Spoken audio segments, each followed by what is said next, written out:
Well, spiritual practices. You all get to hear me talk about that every week, don't you? Well, we talk about spiritual practices around here because we know they work. And we talk about meditation. We talk about journaling, affirmative prayer, affirmations. And I know that many of you, most of you, use spiritual practices. Some of us daily, some frequently, some occasionally, some sometimes, some when we're in crisis, some when we need to manifest something. And I know that if you increase the frequency of your spiritual practices, that the frequency of the prosperity in your life will also increase. Amen. Amen. Amen. We know that because we prove that in our lives. We see it all around us. If you were here the first week when we started our prosperity series for the month of October, you heard me give you the definition of prosperity from Edwene Gaines. I love her definition because it's about the wholeness of the concept of prosperity, not about just money, which is how I think we sometimes get hooked into it when we talk about prosperity principles. It is about money, but it's about everything else as well. Her definition is a vitally alive physical body. It is relationships that are satisfying, work that we love, and all the money we can spend. That is a definition of prosperous wholeness, isn't it? In all areas of our life. And I think most of us would like to experience sufficient funds, sufficient cash in our lives to take care of all of the basic needs, and a little extra for some of those niceties of life, a little travel here, a new pair of shoes there, right? We'd all like that. And in addition to the spiritual practices I've talked about, you kind of got a hint from Renee's song this morning that we're going to talk about another spiritual practice this morning that I think is one that we don't really teach a lot and we don't practice a lot because there's some baggage associated with it. That word tithe. Anybody do one of these with that word tithe? I got a lot of twitch over that, right? Well, we're going to talk about that today. We're going to talk about the spiritual practice of tithing in my talk, The Power of 10. The Power of 10 and how to understand this practice. Now, if you didn't know this was the topic today, please don't freak out. I am not going to shame, blame, or guilt you into a tithing practice. Because frankly, I think that's the wrong way to teach it. And many of us may have grown up in teachings where it was taught that way, as almost a threat, as a disciplinarian type of thing. But it's not. It's a spiritual practice for you, for the individual. It's not about you giving to this center to support it or to support me. It's not about that. It's about you creating a prosperous life for yourself through the practice of tithing. Through the practice of tithing. So what is tithing? What is it? Well, it's an ancient spiritual law, and it's a law of circulation, actually. It's a law of circulation. It's also a deeper walk in faith. It's a faith builder. A faith builder. And it is also putting God first in your finances. God and money. Oh my gosh. Really?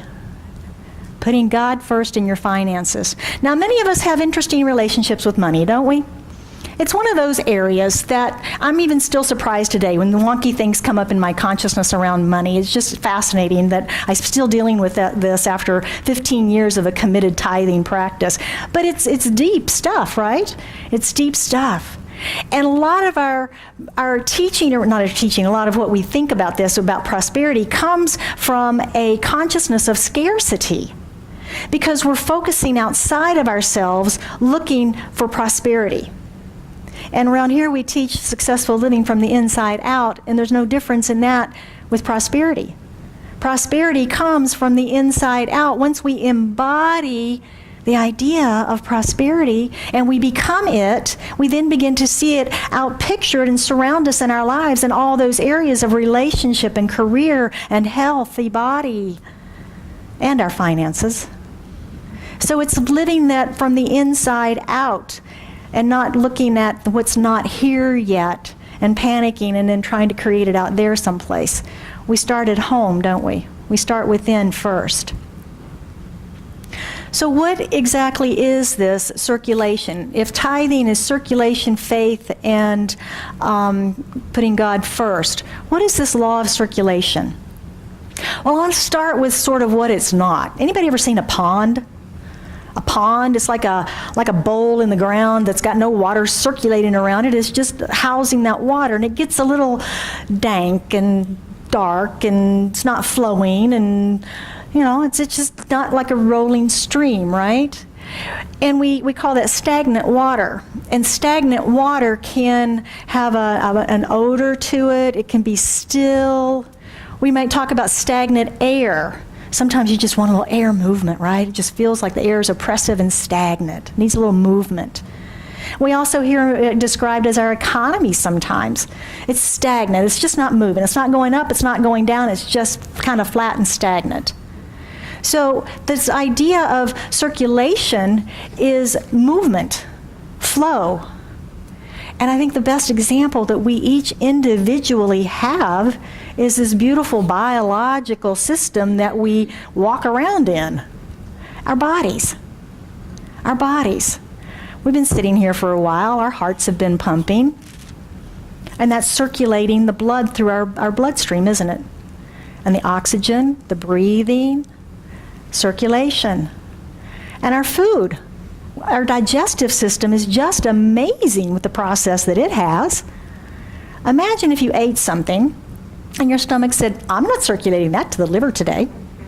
I'm not circulating that to the brain this afternoon. I'm not circulating that caffeine. Where would we be, right? Right. It wouldn't take long for us to become cranky and toxic. We would become toxic without the circulation, wouldn't we? And the same is true in our finances. We know what happens when people hoard. We've seen on our television screens the effects of hoarders' homes and what they look like. And imagine your bodily, biological system getting jammed up. Now think about your finances getting jammed up by not circulating. So tithing means 10. It means 10. And it's really circulating 10% of all the good that comes back to us, to the places and people where we receive spiritual food.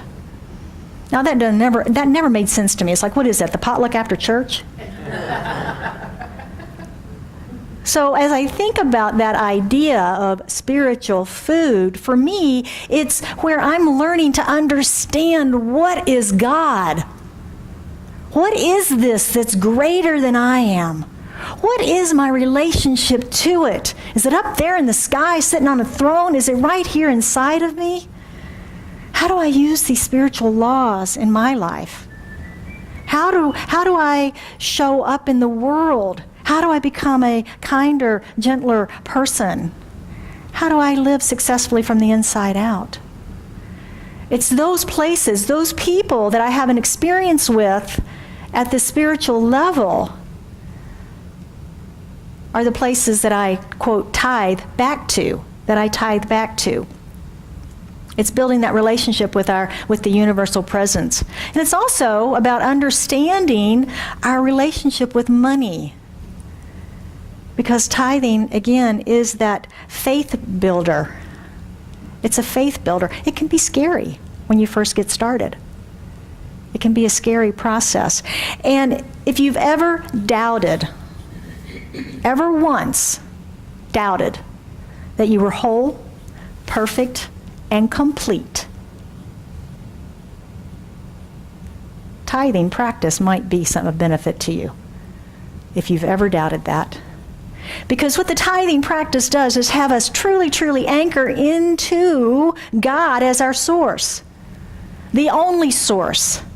Now, there's multiple channels out there, right, through which it flows. It might be a paycheck. It might be a bonus check. It might be a commission. It might be a retirement account. It might be a gift.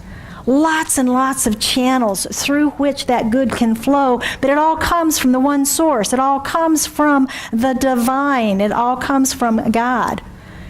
And starting a tithing practice, committing to a tithing practice in your life, anchors you in that truth and in that knowingness, because you begin to see that demonstrated in your life. Oh, gee, I just gave away 10%, and look, I still have plenty to play with. I have an abundance to give and to share and to spend on the niceties of life, feeding my family, putting my kids and grandkids through college. So, successful living starts from the inside out, and so does this tithing practice. Now, I shared my story about tithing in the first week where I started this practice 15 years ago. And as I said, I started small, and I grew into it, and I'm continuing to grow into it. But since I've shared my story, I've asked a couple of our community members if they would be willing to come forward and share their story, their experience of tithing, so you hear a different voice this morning. So I'm going to invite Lisa to come forward, grab a microphone, and share your story with us. Oops, wait, turn it on. There we go. Good morning. Good morning. I wrote some stuff because I don't stand up here all the time. But, yet. I see you back there. So, Reverend Bill asked me to talk about tithing, and I have been tithing to the center, and there were times where I thought, oh, can I do this? But I believe it's such a powerful tool. And I have seen how much my life has changed because of this center, and I feel that I need to give the gift back. And so my gift is my tithe. Because as Reverend Jill said, everything comes back to you. And the things, just as an example for me, that I completely attribute to tithing is my great job that I have now, that I love, that I didn't think I could do anything but IT, and I proved that wrong. And then I also have this year discovered this great body that I actually have, a healthy, well-kept body, because I believe what I learned from the center tells me to rewrite my story and make it true, and not believe the story that I used to have. So that's all part of my spiritual practice. I'm so grateful for this center. I know that it needs financial support so that we have this lovely place to sit, that we have a microphone to talk into, and that we have great musical artists that can come and be with us every week. So I just see it as my way of receiving gifts again and again and again by tithing. Thank you.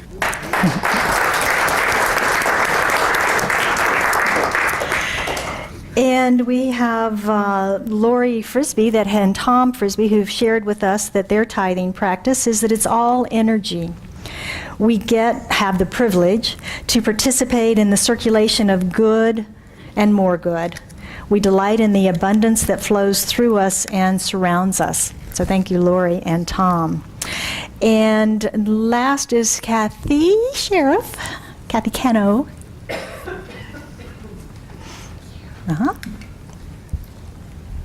Okay, this might be too long, so I'll come back. Okay, so when I first attended the New Thought Church back in 1992, I used to vote with my check. The better the service, the bigger the check. I'm not kidding. So it's interesting to notice back then how judgment drove my actions. Fast forward 25 years, and I can see clearly now how gratitude drives my actions and fuels my commitment to financially supporting my spiritual home and contributing to causes which I'm passionate. Chris and I have been incredibly blessed this year with a quantum leap in financial abundance, love for our careers, friends, neighbors, as well as our health and physical fitness levels. To what do I attribute this radical increase in abundance? Coincidentally, this center. It's hard for me to put into words exactly the experience of gratitude for this community, for creating a truly safe place for me to grow and learn. I can see so clearly how many times the impact of this community entirely changed the trajectory of my week. By allowing me to recognize my current mindset, I could change my thoughts, I could open my heart, I could choose a win-win action plan for the very next day. Week after week, these positive actions have transformed my life. I am so grateful for so much, for the messages Jill speaks in the service, for prayers I received from spiritual practitioners, for support I was given at our Treat and Move Our Feet group, for empowering conversations with lunch bunch friends, for personal breakthroughs during our Wednesday night group. And honestly, it's being with you guys. Truly, truly genuine, real, kind, positive people who I consider to all be my friends. So for me, the more I embrace our community, the happier I am, the more I love my life, and the more I want to give back. And then, of course, the more I receive. It's definitely a win-win situation, and I just thank you guys for being so awesome.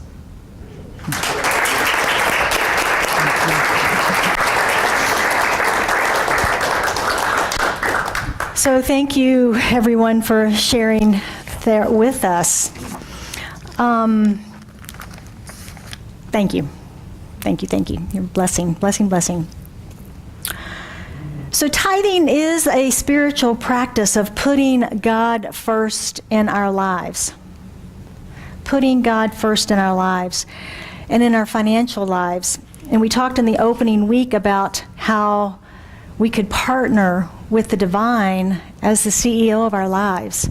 If we just sat down every morning thinking about our day and asking for that divine guidance, that connectivity with the source within, the infinite wisdom of the universe, the intelligence of the universe as our partner in life, and asking for that divine guidance in that moment to direct our day, direct my thoughts. What should I do about this? How should I approach that? Wow. Lean into that partner and now take that to the next level, and that becomes the CFO of our lives. The chief financial officer in our lives. Again, God and money. If it's all God, the money's God too, right? Yeah. It's all God. It's all good. It's all good. So amazing things begin to happen when we begin a tithing practice. Amazing things. We may be sitting thinking, oh my gosh, I can't put one more line item in my budget. What is she talking about? Well, there's this amazing miracle of tithing that most of the prosperity authors write about, which is when we take that 10% off the top, that 90% that's left seems to go further, seems to have more value to it, more buying power, as it were. It's a miracle of tithing, they say. The key to this is to tithe without attachment. Okay, I'll tithe. We have to tithe without attachment, and it's the flow of that givingness, that generosity, that gratitude. And one of the big questions in tithing is net or gross? Net or gross? All the prosperity teachers talk about it. And it's an interesting thing because most of us, what do we do when we get a paycheck? We look at the little number there, right? That's the net, that's the amount, that's how much I got. Well, the prosperity teachers all say tithe on the gross. So when you get your next paycheck, go up to the pay stub and look at that gross number and bless everything that got deducted. How about that for a spiritual practice? Bless all of that stuff on its way. And be grateful for the gross amount that's received and tithe on that. Talk about building some faith. That'll build some faith. And if that's too big of a step, if that's too scary, start smaller. Start where you are. That's how we build muscles, is we start where we are. If tithing on the net is easier, if tithing to start at 3%, 1%, is easier, do that. and monitor your results. Look for where the good shows up in your life. And make a commitment to yourself to increase that to the full 10% at some point, 90 days, 6 months. When I started, I think I started at 3%. That was scary. I wasn't sure I could do it, but I did. And my world didn't crater, didn't crash. And then I moved it up to 5. Ooh, this is okay too. And things began to move. And then I went to 7. And then I went to 10 on the net. And I stayed at 10 on the net for a while. And then I took that next leap of faith. That next leap of faith. Where I truly anchored in the fact that God is my source. I stepped out on that invisible bridge, knowing that the universe has got that loving net to always catch me, and built that faith. That's what tithing practice is about. And while we love if you tithe here, we gratefully accept them. As Kathy said, yes, it supports our center. But that's not what it's about. Our center's doing fine. You have been incredibly generous, incredibly generous. We are abundantly sourced. We have money in the savings account. We are incredibly, incredibly blessed. It's about you. It's about your success, your prosperity, your growth, your expansion. Prosperity is about freedom, is it not? Yes. It's about freedom. And when we are free to know that God is our source, not some employer, not some government check, not some anything outside of ourselves, that God is our source of all abundance that flows through us and to us, wow, we are truly free. And that's the basis of the Jesus teaching. The truth will set us free. Knowing these truths will set us free. That's what I want for you. That's what I want for you, is that freedom. That freedom. So let's take a quick look at our practicing the principles this morning. Things to take home with you this week. Number 1, recognize and practice this law of circulation. Call it tithing, call it circulation. I don't really care what you call it. It's kind of like the names for God. Call it George. I don't care. Just call it, right? Just call it. So recognize and practice that. Commit to a spiritual practice of tithing. Commit to it. Start with where you are, but set that goal at 10% if you're not there already. And if gross is too challenging, do net and move to gross. Make that step, that leap of faith. It will transform your experience, not only of your life, but also your relationship with your money. And number 2 is build your faith muscle through this practice of tithing. Build your faith muscle. Watch your emotions when you start this. If you're not a tither, watch your emotions. How do you feel? Are you excited? Are you grateful? Are you enthusiastic? Are you begrudging? Are you feeling like you have to do it? That's the energy from which you will be sourced. Right? So if we're grateful and enthusiastic, filled with joy, that's what comes to us and through us. These are simple laws, right? Number 3, put God first in your finances. We talked about, again, God is the CEO. Put God as the CFO. Any financial decision, should I buy this? Why am I buying this? Should I not buy this? Where should I invest? Where should I invest? Where should I move? What should I do? Put God first. And number 4, get assistance. If you find yourself face to face with fear, which can happen around money, can it? Yeah. If you find yourself face to face with fear around implementing this process, call me, call one of our practitioners, call Reverend Glenn, send an email, get some support. Because until you're willing to step through that fear, step over that threshold, we're not going to have that expansion and experience the freedom in our lives. So seek help. We're here for you. We're here for you every step of the path.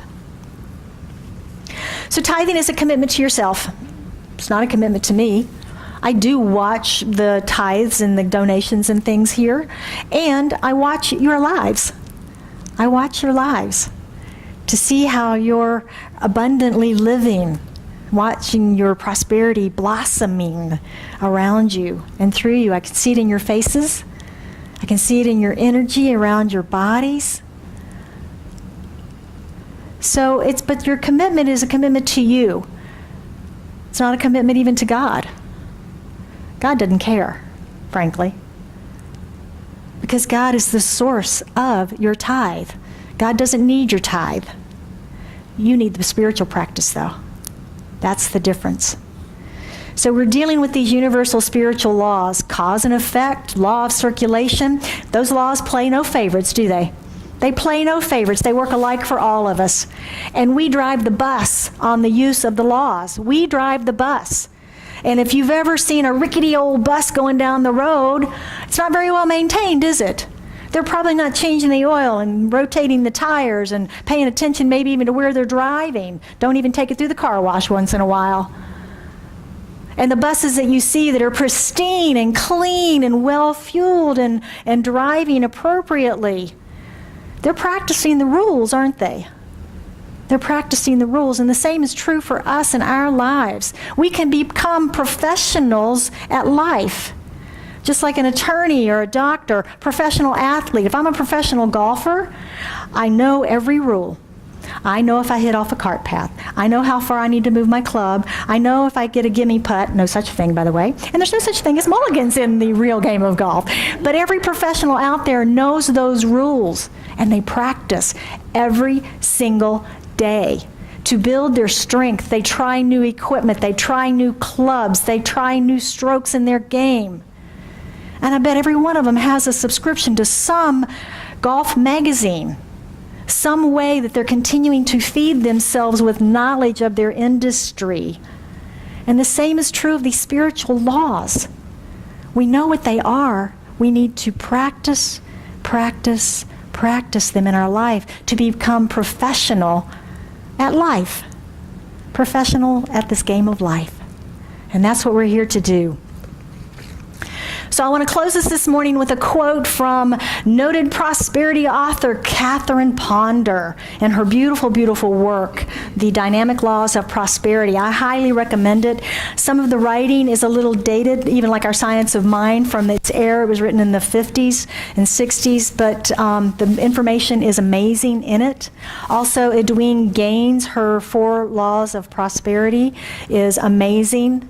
And then we have our giveaway today again for Mark Victor Hansen's The Miracle of Tithing book. So lots of resources available to us. But Catherine's quote, she tells us that tithing is an act of faith that moves on the rich substance of the universe to prosper you mightily and to expand your world within and without in ways you would not have dreamed of. Do not try to reason through the mysterious power of tithing. Do not try to reason through the mysterious power of tithing. Instead, simply accept the fact that tithing releases a mystical power to prosper you. We can't always understand these laws of the universe. We just see how they work in our lives.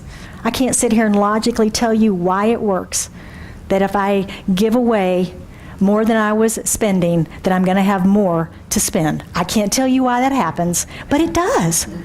All my tithers nodding, yes, it does. So the only way that, we can stand up here and tell you about it. It's like that bicycle example I used a few months back. We can all watch videos about it, but until we get on that bicycle, we're not going to know how to do it. So I would encourage you to try a tithing practice if you don't have one.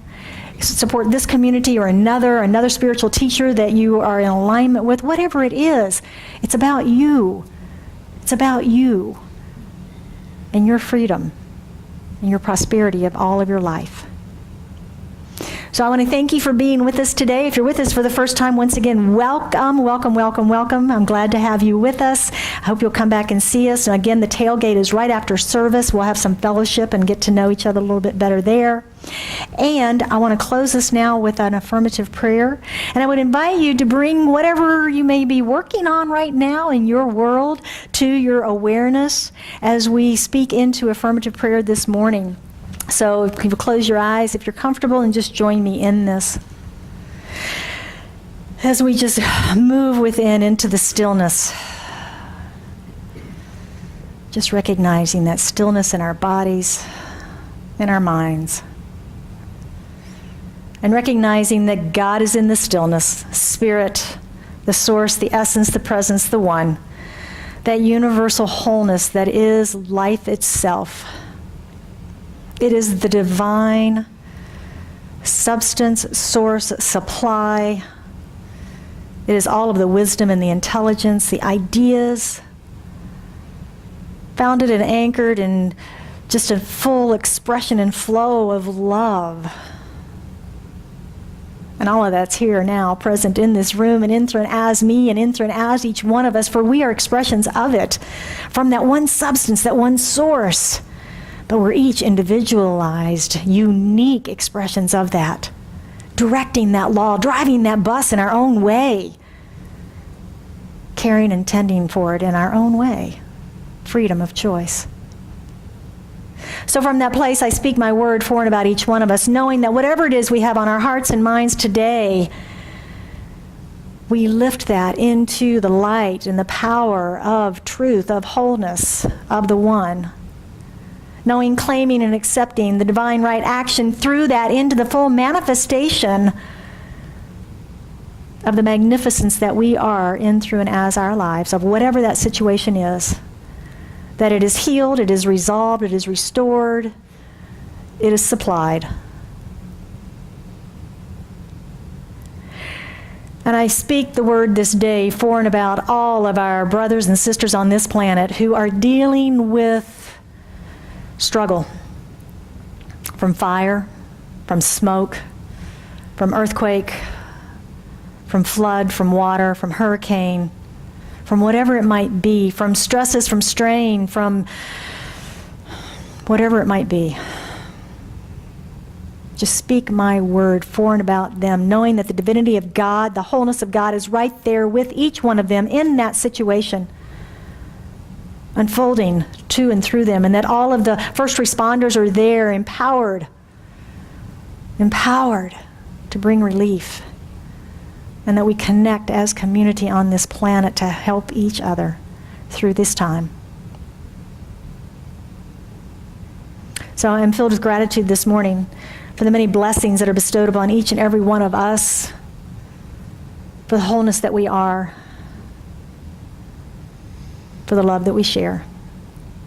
As I just release this into the activity of law, knowing that it's already done in the mind of God, it is already so. And we affirm it together by saying, and so it is.